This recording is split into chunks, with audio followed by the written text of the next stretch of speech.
Hello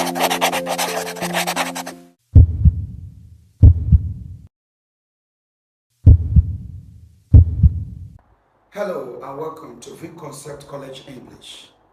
Today we want to talk about a simple way to know grammatical names and functions in WAEC comprehension. In WAEC comprehension, you will normally be given questions under the passage, and those questions are numbered from A, B, and H. Now, question A are based on direct and indirect. That is, under question A to E, you're going to be asked questions that are directly based on the story told in the passage. But today we want to focus on the rest parts of the question, that is F, G, and H. And like I said in my video on how to know figures of speech, I identified F as questions that are based on figures of speech. We dealt with this in our previous video. In case you have not seen it, you may post the link down below this very video. Then I did also say that question G is based on grammatical names, and functions of expressions. While question H is based on what? Replacement of words. But today we want to discuss grammatical names and functions. That is, how to know grammatical names and functions. Now, let's take on the first one. Adjectival phrase / clause. Adjectival phrase / clause. What are adjectival phrases and what are adjectival clauses? And how do we identify them when they come in WAEC comprehension? Before we look at the adjectival element that is contained here, let's first of all ask ourselves what phrases and clauses are. A phrase is a group of words that does not contain a final verb, while a clause is a group of words that contains a final verb.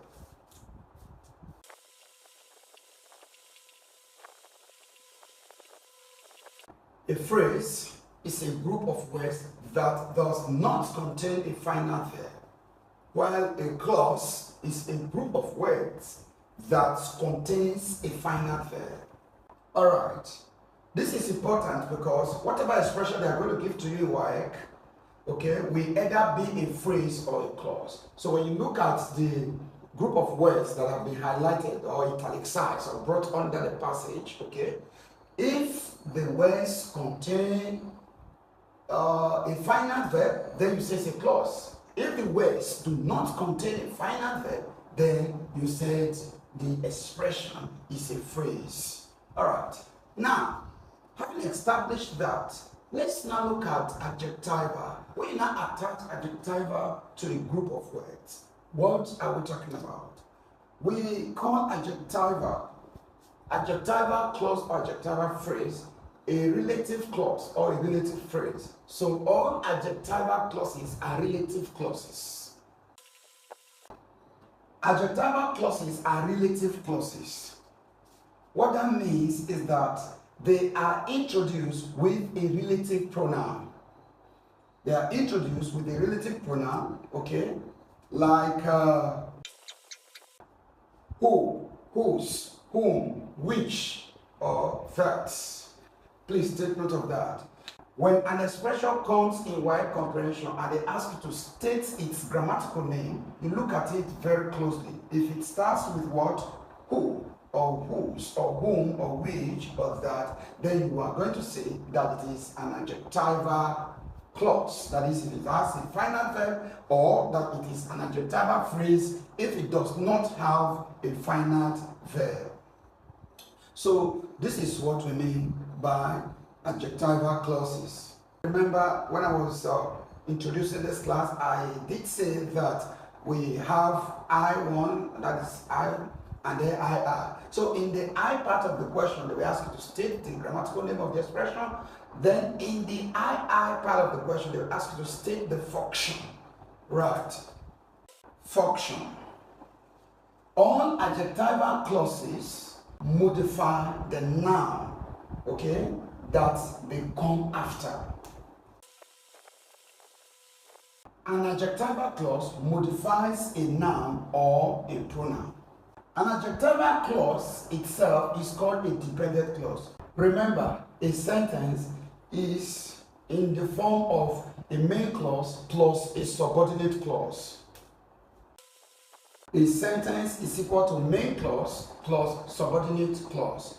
So here, the adjectival clause that you are going to be given, or adjectival phrase, is going to be the form of a subordinate what clause or a dependent clause. Okay? So that it will be modifying the noun that is in the main clause. And that is usually the noun that appears before the clause begins in an expression.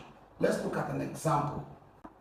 Now, here is an example before us. I enjoy writing about language, which I do every single day. Okay, and we are asked to identify the underlined clause or phrase. First of all, you ask yourself, is it a clause or it is a phrase? Which I do every single day. I do is a verb. Therefore, this underlined part of the expression is a clause. Then, what word does it start with? Okay? It starts with the word which. And any clause that starts with which is an adjective. So automatically we are going to say that this is what? An adjectival clause. This is an adjectival clause because it has a verb and it starts with what? Which. And any clause that starts with which is an adjectival clause. So which I do every single day. As an adjectival element, it only serves to modify the noun, okay, that it comes after. And of course, the noun here is what? Is language. The noun is language. So the function is that it modifies language. It's always the noun that comes before them. That is the noun that comes before the adjectival clause. So let's now move forward to adverbial phrases stroke clauses.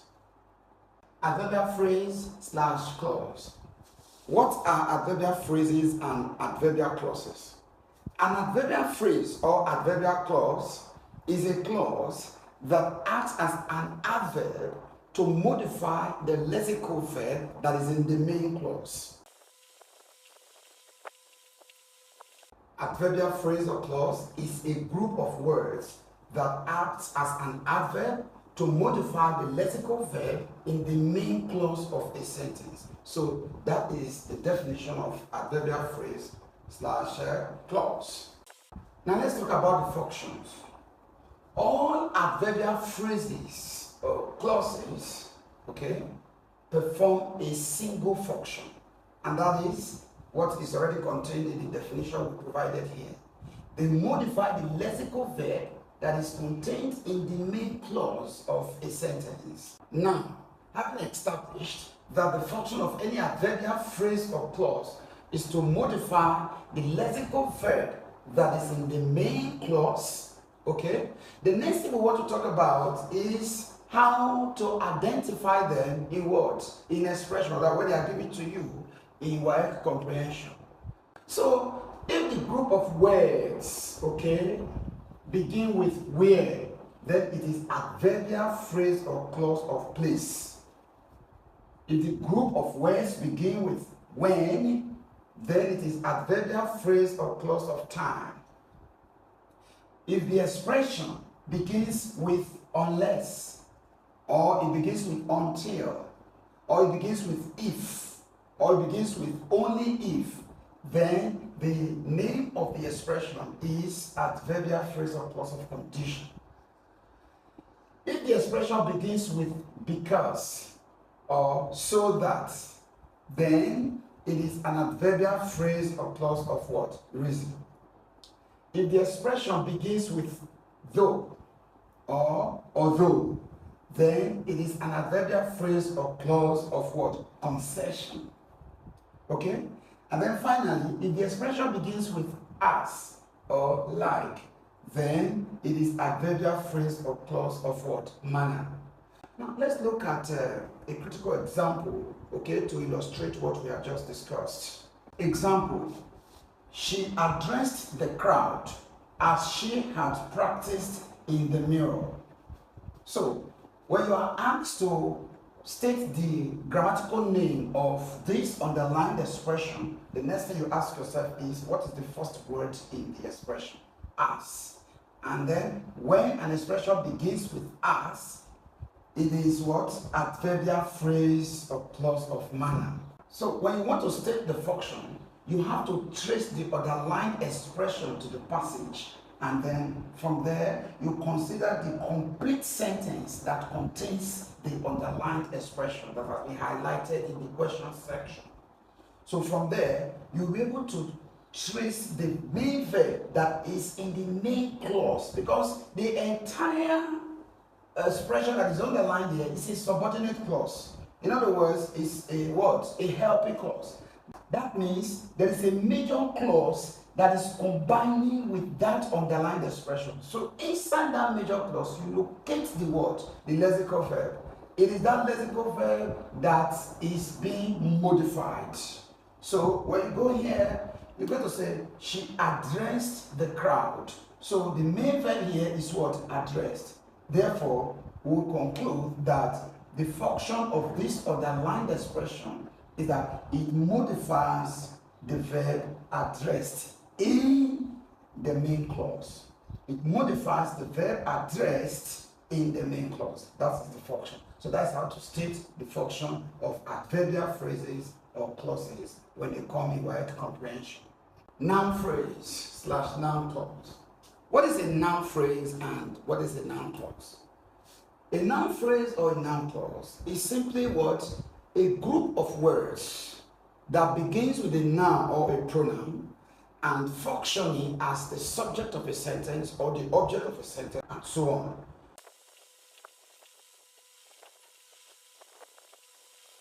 A noun phrase is a group of words that begins with a noun or pronoun and functioning as the subject, the object, or a complement in a sentence. Okay, and the complement are the complement of object or complement of subject. That already brings us into the function of what? Of noun phrase and noun clause. Functions of a noun phrase or noun clause.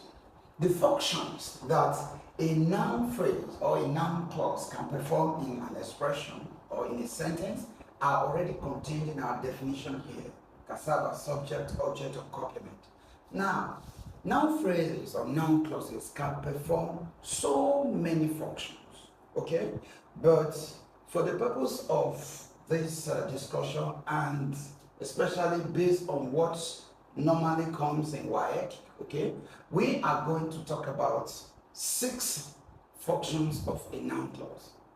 And the function that a noun clause will perform in an expression will depend on the position that the noun is in that sentence. Based on the position that a noun occupies in a sentence, a noun phrase or noun clause can therefore serve as subject of a sentence or object of a sentence, or complement of the subject or complement of the object, or object of a preposition, and finally it can serve as what? A positive. So these are the 6 possible functions of what? Of a noun phrase / a noun clause. Now we are going to try to list them out and look at how they work. Now, I want to talk about how to identify the grammatical names and functions of expressions when they are what? Noun phrases or noun clauses. The position of the noun or the pronoun in the words in the sentence will determine the function. So the first one we'll talk about here is when the noun or the pronoun is at the initial position. When the noun or pronoun is at the initial position, then the function of the expression is that of subject of the sentence. Now, let's consider an example to illustrate this. For example, we have the dog barked all through the night. So let's say the underlying part of this expression is the dog barked. Alright, so if this expression is given to you, that is this underlying part, and you are asked to state the grammatical what name of the expression. The dog, it begins with what? The dog. Therefore, it's a noun material. Is it a noun phrase or noun clause? Does it have a verb? Yes, there's a verb, barked. So the dog barked is a noun clause. Alright, it's a noun clause. And because it is the noun that what begins the expression is at the initial part of the sentence, then the function is subject of the sentence. Now let's go to the next one. Number 2. When the noun occupies a position after the main verb. When the noun, okay, that starts the expression occupies a position after the main verb, then the function is object of the verb. Now, let's consider an example to illustrate this. Now, we have an expression before us. I will choose the easiest question. The easiest question here is a noun phrase or noun clause. Then we ask ourselves, does it contain a verb? No. The easiest question, easier is an adjective. So there is no verb in this expression. Therefore, it is a noun phrase. Then what is the function? We said when the position is after the main verb, then it is object of the verb. So what we have here is I will choose the easiest question. Consider that the entire underlined, okay, expression here, the entire underlined expression that is here is coming immediately after the verb. Therefore, it is what? Object of the verb. The function is object of the verb. Now, let's move forward to the next one. Number 3, position after a linking verb. A linking verb or an intensive verb. For example, you have is, are, or may, or can.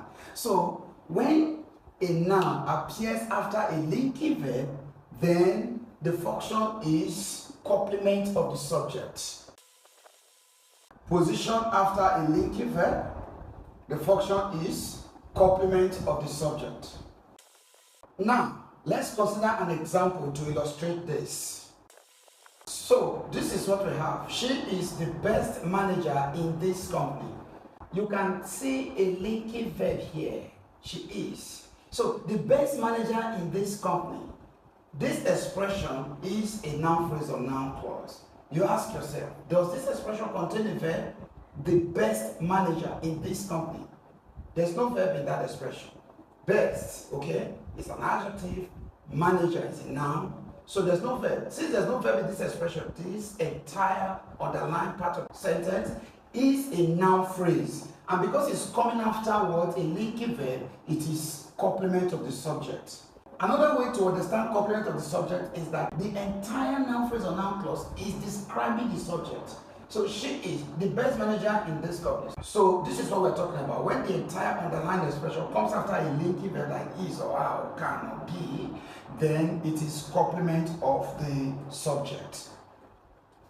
Let's go on to the next one. Number 4, position after the direct object. When the noun comes after a direct object, okay, then the function is complement of the object. Let us see what we mean. When a noun comes after a direct object, then the function is complement of the object. Now, let's have an example. This is what we have. I consider her my friend for life. It begins with my friend, therefore it is a noun phrase or noun clause. Does it contain a verb or does it contain a verb? There is no verb in this expression. Therefore, it is a noun phrase. Right. Because it is coming after the object of the sentence. The object is I consider her. The object is her. So because the noun that begins our expression is coming after the object, therefore we say it is complement of the object. In other words, the entire underlying expression here is adding information toward the object. We can put it in simple language and say it is working for the object. So that is that on that. We now move on to the next function. Case number 5. Okay? When the noun, okay, occupies a position after a preposition, then the function is object of a preposition. Position after a preposition, function, object of a preposition. This one says, we prefer a student from our former school. The underlined expression is our former school. Alright, now, our former school is a noun phrase because it does not contain a verb. And it's coming after a preposition from. Therefore, the function of this noun phrase is object of a preposition. Now let's go to the next one. Now, the next one is a situation where the noun comes into a position where it renames another noun. When the noun, okay, that we are considering is renaming another noun, then the function is appositive. Let's have an example. Now, this is what we have. My father, the principal, has just arrived. This is a noun clause. It begins with a noun, the principal, and then it contains a verb, has just arrived. So it's a noun clause. The entire underlined expression is coming after another noun, okay? And the noun that starts the underline, okay, is renaming another noun. Therefore, this case is appositive in function. When a noun comes after another noun and renames the previous noun, then it is appositive in function. So these are the 6 common types of what? Noun phrases and noun clauses and their function that we commonly see in WAEC comprehension. Now let's go over past question and see how we can identify the grammatical names and functions of expressions. WAEC 2014. While I was watching a 9 o'clock television network program. Okay, that is the underlined expression or what is given in the question section.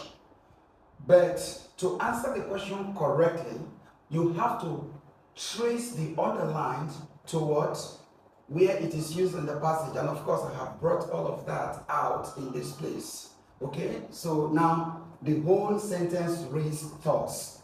Then after a few months ago, 38 years after I last saw him in the primary school, while I was watching a 9 o'clock television network program, I saw David being interviewed by a team of reporters. Right. Now, what's the grammatical name that is given to this underlined expression? What word does it start with? It starts with what? While. And that is adverbial clause or phrase of time. Does the underlined expression have a verb? Yes. I was watching, okay? I was watching. So there is a verb in the underlined expression. Automatically, the complete grammatical name will become adverbial clause of time. While is an element of time, according to our analysis. So it is adverbial clause of time. That's the grammatical name. The next thing is to talk about its function. Alright, so what is the function of this underlined expression while I was watching a 9 o'clock television program? Like we discussed in the course of our analysis, we said the entire expression, that is the underlined expression, is modifying the verb in the main clause. Now with the way WAEC is bringing this question this year, you are going to look at the construction very well, that is, you're going to look at the sentence very well and ask yourself, which of these, because it looks like 3 arrangements here, okay, which of these 3 arrangements, okay, is going to be the main clause? Then you ask yourself, which of the 3 arrangements or 3 clauses here, all right, starts with a noun or a pronoun? It's very simple. Then after a few months ago, this one starts with then, so it is then is not what? It's not a noun, it's not a pronoun, so this is not the main clause. You can just rule this one out.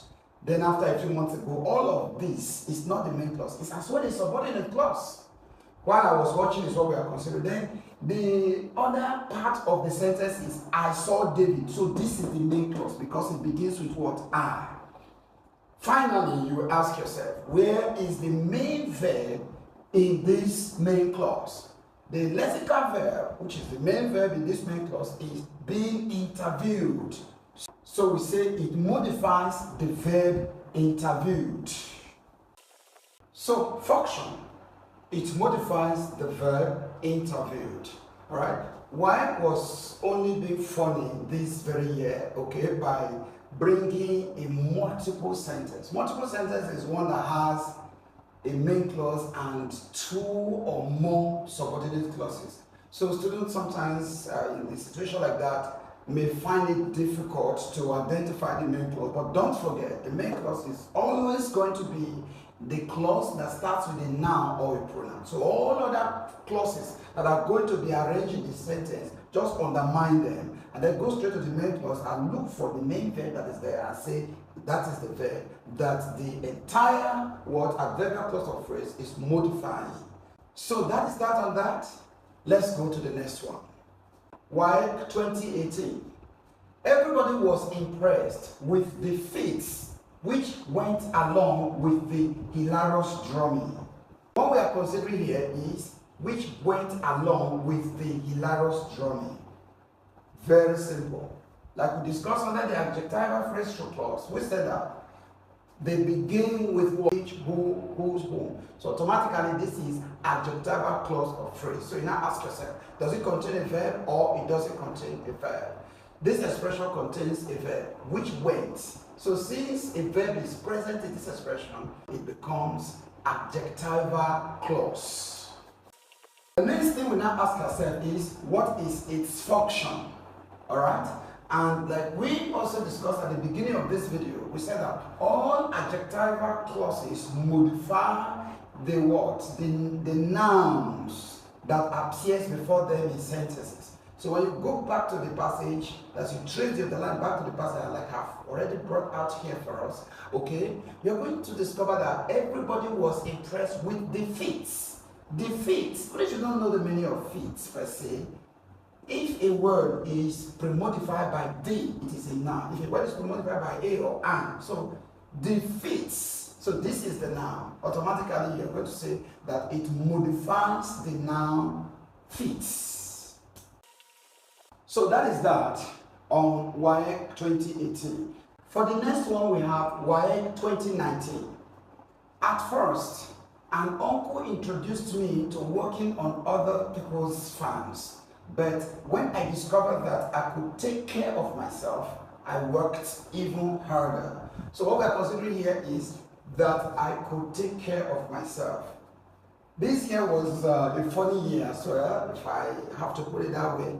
Because the underlined expression which we are to name here, quite alright, starts with what? That.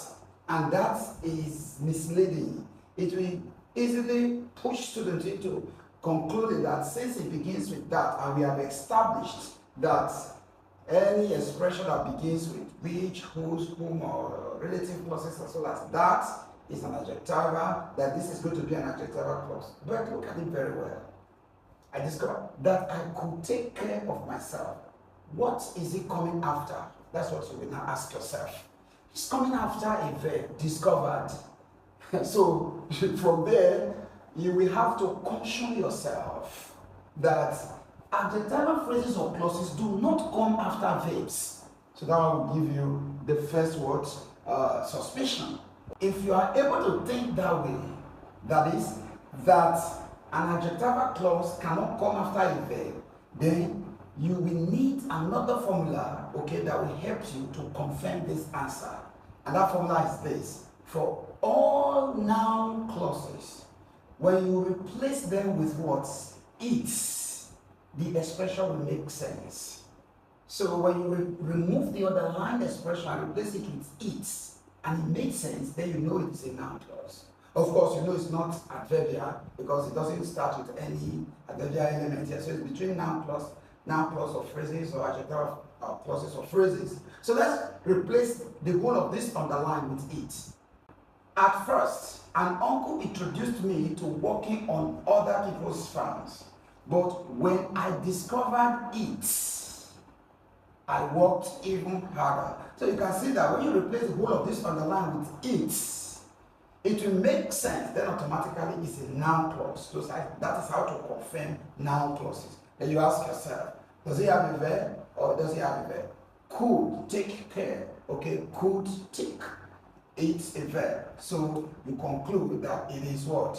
Noun clause. So please take good note of this. Then what is the function? You now think about all the functions of what? Noun phrases and noun clauses that we discussed.